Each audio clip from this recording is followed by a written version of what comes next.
ሰላም እንዴት ቆያችሁ? ውድ የእናንተ ሚዲያ ቤተሰቦች፣ አሁን የደረሰ መረጃ አለ። እናንተ ግን በቅድሚያ ሰብስክራይብ እያደረጋችሁ አብራችሁን ቆዩ። ዶናልድ ትራምፕ ያወጡት ሕግ በፍርድ ቤት ትዕዛዝ ተሽሮባቸዋል። ለኢትዮጵያኖች ይሄ ትልቅ ደስታ ነው። እንደዚሁም ደግሞ በጅጅጋ 4 የሀገር መሪዎች እየመከሩ ነው የሚገኘው በህወሓትና እንደዚሁም በወቅታዊ ጉዳይ እንደሚሆን ነው የተነገረ የሚገኙ። ስለሱ ነግራችኋል። እንደዚሁም ስለ ሜላት አንድ ፊልም ልትሰራ ነው በጎንደር ማለት ነው። ምን አይነት ፊልም ነው የሚሰራው? ስለሱም ነግራችሁ ነገርም ይኖረናል። እንደዚሁም ደግሞ ኢራን አሸባሪነት ተፈርጃለች። የአውሮፓ ህብረት የኢራን መሪዎችን ማለት ነው አያቶላን ጨምሮ በአሸባሪነት ፈርጇል። ነግራችኋል። እንደዚሁም ኤምፒኤስ እና ኢትዮ ቴሌኮም የገቡበት ውዝግብ አለ። ስለሱ የምነግራችሁ ነገር ይኖራል። እንደዚሁም ደግሞ በርካታ ጉዳዮች እናነሳለን። ከዚህ ጋር በተገናኘ በትግራይ ክልል ስላለው ወቅታዊ ሁኔታና የተለያዩ ጉዳዮች ነግራችኋል። እናንተ ሰብስክራይብ ያደርጋችሁ እስከ መጨረሻው አብራችሁን ትቆዩ ጠይቃችኋል። እንደዚሁም ከኤስኤስ በጣም የተረፈ ወጣት መጽሐፍ ጽፏል። ስለሱም ሰፋ ያለ መረጃ አለን። እነዚህና በርካታ መረጃዎች ይዘናል። አብራችሁን ቆዩ። የዶናልድ ትራምፕ ውሳኔ ሙሉ ለሙሉ መሻሩ ነው የተነገረው። ዶናልድ ትራምፕ እንደሚታወቀው በኢትዮጵያ ከለላ የሚደረግላቸውን ዜጎች ይህንን ከለላ አንስተው እንደነበረ ይታወቃል። በፊልማቸው አንስተው ነበር። ነገር ግን ወደ 2 የሚጠጉ የአሜሪካ ከፍተኛ ፍርድ ቤቶች ክስ አቅርበው ነበር። እንደዚሁም ደግሞ የእነዚህ ኢትዮጵያውያንም ሰላማዊ ሰልፍ ወጥተው ነበር። በነገራችን ላይ 5000 የሚጠጉ ዜጎች ናቸው የህግ ከለላ የሚደረግላቸው በአሜሪካ ማለት ነው። ይህ የህግ ከለላ የሚሰጠው በፖለቲካ ምክንያት እንደዚሁም በጦርነት ምክንያትና በተለያየ ችግር ተሰደው ወደ አሜሪካ የሄዱ ዜጎች በህግ ከለላ ይደረግላቸው ነበር። እናም ዶናልድ ትራምፕ እነዚህ ዜጎች አሁን ኢትዮጵያ ሰላም ሰዎች ወደ ሀገራቸው ይመለሱ ብለው ነበር። እናም ፍርድ ቤት ክስ መስርቶ በዶናልድ ትራምፕ ላይ ይህ ውሳኔ እንዳይተገበር አድርጎታል ነው የተባለው። እንግዲህ በኢትዮጵያ የሚገኙ ከፍተኛ የህግ ባለሙያ እንደዚሁ በዚህ በምስሉ ላይ የምትመለከቷቸው ማለት ነው ከፍተኛ የህግ ባለሙያ ናቸው። እናም በእነሱ ጥረት እንደዚሁም በሌሎችም ጥረት እነዚህ 5000 ኢትዮጵያውያኖች ለጊዜውም ቢሆን እንዲራዘምላቸው ተደርጓል ነው የተባለው። እንግዲህ በዛ ያላችሁ የህግ ከለላ የሚደረግላችሁ እንኳን ደስ አላችሁ ማለት እንፈልጋለን። ምክንያቱም እንግዲህ ላልተወሰነ ጊዜ ተራዝሟል ይህ የተሰረዘው። መልካም እድል ይሁንልሽ። አርቲስት ሜላት ነብዩ የጽዋ ማህበር አምባሳደር ሆና ትመርጣለች። እንደዚሁም ደግሞ በታላቋ ንግስት ምንትዋብ ታሪክ ላይ ያተኮረ ዓለም አቀፍ የፊልም ዝግጅት ፕሮዳክት ማብሰሪያ ፕሮግራም እንግዲህ ተካሂዷል በጎንደር ማለት ነው። የዚህ ፊልምም ዋና ተዋናይ ሆና ትመርጣለች ሜላት ነብዩ ማለት ነው። ኢትዮጵያ ካበረከተቻቸው ቅርሶች አንዱ የጎንደር አብያተ መንግስት ነው። በተጨማሪም የነገስታት ታሪክ አሻራ ሲወሳ በዋናነት የምትጠራው እቴጌ ምንትዋብ እንደሆነች ወይም ደግሞ ንግስት ምንትዋብ እንደሆነች ይታወቃል። እናም ንግስት ምንትዋብ ላይ የሚያጠነጥን ፊልም በጎንደር በፋሲለደስ ግቢ እንደሚሰራ እንግዲህ ይፋ ተደርጓል።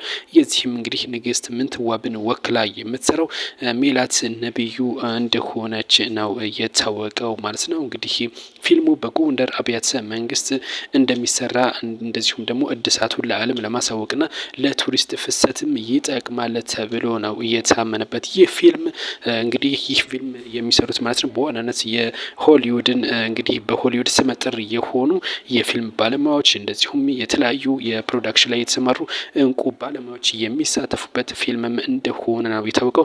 ይህ ፊልም እንግዲህ ተጠናቆ ሲያልቅ በዓለም አቀፍ ደረጃ እንደዚሁ በሆሊውድም ስታንዳርድ መሰረትም እንግዲህ ዝናን እንደሚያስገኝ ለጎንደር ከተማም ከፍተኛ የሆነ አስተዋጽኦ እንደሚያበረክትም ታምኖበታል የተባለው። ፊልሙም እንግዲህ ገለጻ ተደርጓል ለፊልሙ ለተለያዩ እንግዲህ ፕሮዳክሽኑ ከፊልሙ ጋር የተያያዙ ነገሮች ዋና ነገሮችም እንደዚሁ ገለጻ መደረጉም ነው እየተነገረው።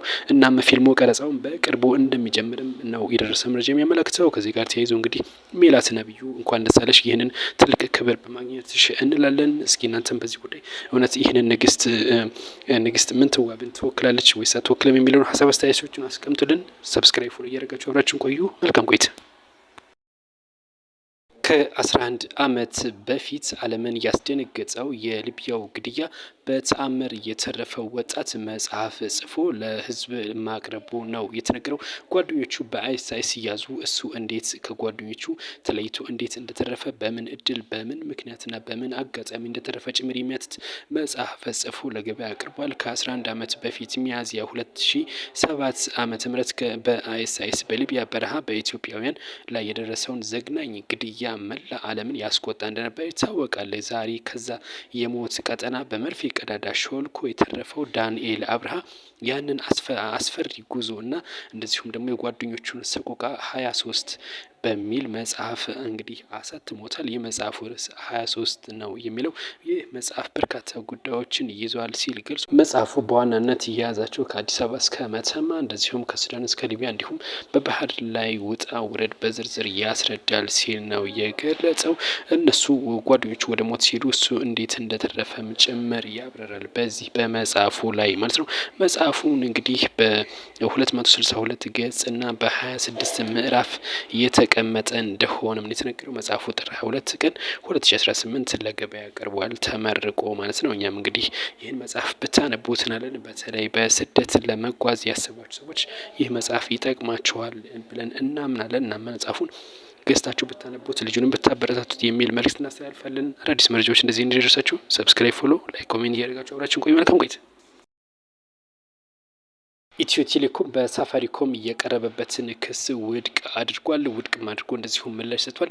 እንደሚታወቀው እንግዲህ ሳፋሪኮም ወይም ደግሞ ኤምፔሳ 26 ህዳር 26 ክስ መስርቶ ነበር በኢትዮ ቴሌኮም ላይ። በክሱም ያለው ምንድን ነው? በ09 የሚጀምሩ ስልኮችን ኤምፔሳ እንዳይሰራ ተደርጎብኛል በኢትዮ ቴሌኮም በኩል ሲል ገልጿል። ይህን አገልግሎት ለመስጠትም ከኢትዮጵያ ንግድ ባንክ ጭምር እንደዚሁም የክፍያ መፈጸም ፍቃድ አግኝቻለሁ። እንደዚሁም ደግሞ ከኢንፎርሜሽን መረብ ደህንነትን ፍቃድ አግኝቼ ነበር፣ ነገር ግን ኢትዮ ቴሌኮም ከለከለኝ በ09 በሚጀምር ስልክ እንዳይሰራ ሲል ገልጾ ነበር።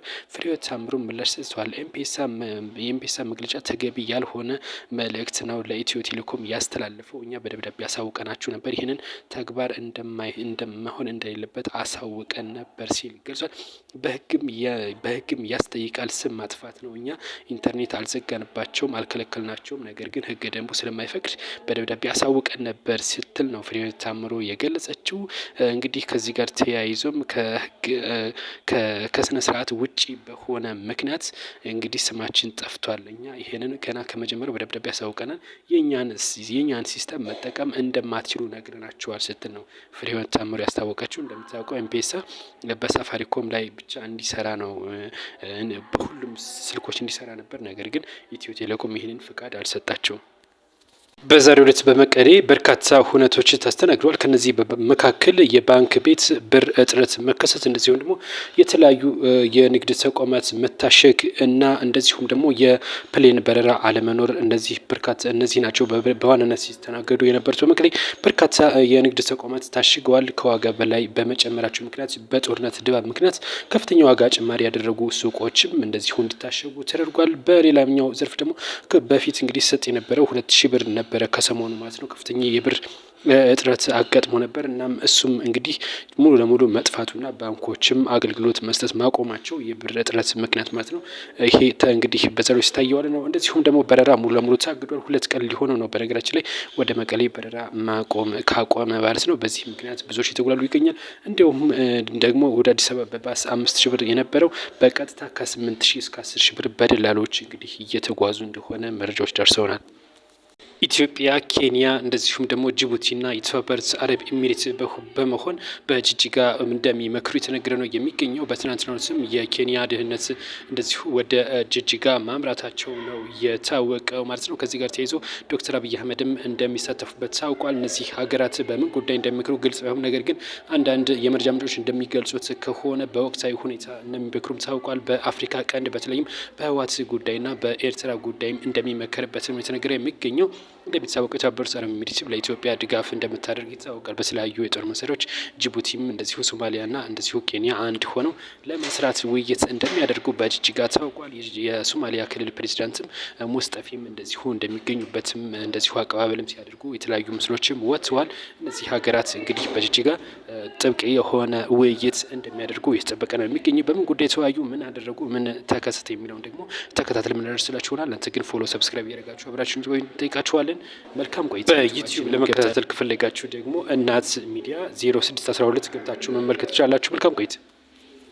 ከባድ የድሮን ጥቃት መፈጸሙ የተነገረ የሚገኘው ከሌሊቱ 10 ሰዓት ነው። ይህ የድሮን ጥቃት የተፈጸመ ተብሏል። ከኤርትራ ወደ ትግራይ ክልል ሲገባ የነበረ 2 አይሱዚ ወይም 2 መኪኖች ናቸው በድሮን የተመለሱ የተባለው። እንግዲህ እነዚህ መኪኖች ከባድ የሆነ ተተኳሾችን ይዘው ነበር ነው የተባለው። እናም ከተመታ በኋላ የህወሓት ወታደሮች ደግሞ የሙዝ ወይም ደግሞ የዘይት ነው ተተኳሽ አይደለም የተመታው ለማስባል ያንን ቦታውን ሲያጸዳዱ እንደነበርና እንደዚሁም ዘይትና በሙዝ ቅጠል ሲሸፍኑ እንደነበርም እየተነገረ ነው የሚገኘው። ከዚህ ጋር በተገናኘም የኤርትራ ታጣቂዎች ወደ ትግራይ ክልል በሁለት አቅጣጫ መግባታቸውም ተጠቅሷል። እንግዲህ በርካታ ቁጥር ያላቸው ታጣቂዎች የኤርትራን ዩኒፎርም ለብሰው ወይም መከላከያ ሬንጀሩ ለብሰው ገብቷል የተባለው ውጥረቱ እጅግ ከፍ እያለ ነው። የድሮን ጥቃቶችም በሁለት ቦታዎች ድሮን ጥቃት ተፈጽሟል የተባለው በአዲግራትም እንደዚሁ የድሮን ጥቃት እንደተፈጸመና እንደዚሁም ደግሞ ሁለት መኪኖችም ከኤርትራ ወደ ትግራይ ክልል ሲገቡ መመታታቸው ተነግሯል። ከዚህ ጋር ሰፋ ያለ መረጃ እንዲደርሳችሁ አዳዲስ መረጃዎች እንዲደርሳችሁ አብዴት አድርጋችኋለሁ።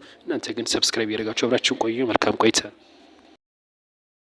የአውሮፓ ህብረት በኢራኑ መንፈሳዊ መሪና እንደዚሁም ደግሞ በእሳቸውን በሚያገለግሉት አካላት ላይ ከፍተኛ ማዕቀብ ጥሏል። የአውሮፓ ህብረት ይህን ያደረገው ለአሜሪካ አጋዥ በመሆን ነው ተብሎ የተነገረ ነው የሚገኘው። ነገር ግን የአውሮፓ ህብረት ይህንን ማዕቀብ ጥሏል አሜሪካ ለመደገፍ ነው ተብሏል።